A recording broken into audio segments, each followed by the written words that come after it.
ইবলীসের বংশধর। বাইহাকি শরীফে আমিরুল মুমিনিন হযরত উমর ফারুক রাদিয়াল্লাহু তাআলা আনহু থেকে বর্ণিত আছে, একদিন আমরা হুজুরের সাথে তাহামার একটি পাহাড়ের উপর বসেছিলাম। হঠাৎ এক বৃদ্ধ লাঠির উপর ভর দিয়ে হুজুর সাল্লাল্লাহু আলাইহি ওয়াসাল্লাম এর সামনে হাজির হলো এবং সালাম পেশ করলো। হুজুর সাল্লাল্লাহু আলাইহি ওয়াসাল্লাম জবাব দিলেন এবং ফরমালেন, ওর আওয়াজটা জিনের আওয়াজের মতো মনে হচ্ছে। পুনরায় হুজুর সাল্লাল্লাহু আলাইহি ওয়াসাল্লাম ওকে জিজ্ঞেস করলেন, তুমি কে? সে আরজ করল, হুজুর আমি জিন। আমার নাম হামা, হিমের ছেলে। হিম হলো লাকিসের ছেলে এবং লাকিস হচ্ছে ইবলিসের ছেলে।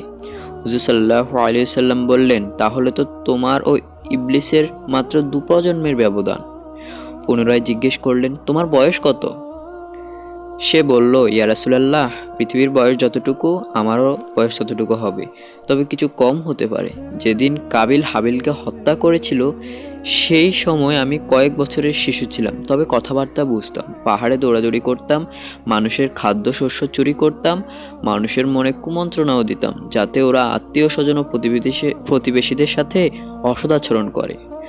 হুজুর সাল্লাল্লাহু আলাইহি ওয়াসাল্লাম ফরমালেন, তাহলে তো তুমি খুবই খারাপ। সে আরজ করল, হুজুর আমাকে বর্জনা করবেন না, আমি আপনার সমীপে তওবা করতে এসেছি। ইয়া রাসূলুল্লাহ, আমি হযরত নূহ আলাইহিস সালামের সাথে সাক্ষাৎ করেছি এবং 1 বছর তার সাথে মসজিদে অবস্থান করেছি।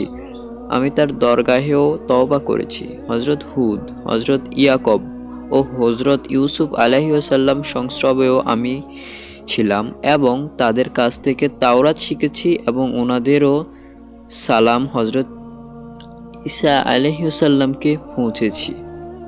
হে নবীগণদের সর্দার, হযরত ঈসা আলাইহিস সালাম বলেছেন, যদি তোমার সাথে হযরত মুহাম্মদ সাল্লাল্লাহু আলাইহি ওয়াসাল্লামের সাক্ষাৎ হয় তাহলে আমার সালাম ওনাকে পৌঁছে দিও।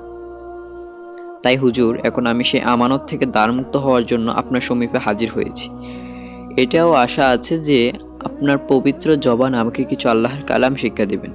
হুজুর সাল্লাল্লাহু আলাইহি ওয়াসাল্লাম ইবলীসের বংশধরকে সূরা মুরসালাত, সূরা আম্মা ইয়াতা সাআলুন, সূরা ইখলাস, সূরা ফালাক, সূরা নাস এবং ইজাজ শামস শিখিয়া দিলেন। আরো ফরমালেন, হে হামা, যখন তোমার কোনো প্রয়োজন হয় আমার কাছে আসিও এবং আমার সংস্রব ত্যাগ করিও না।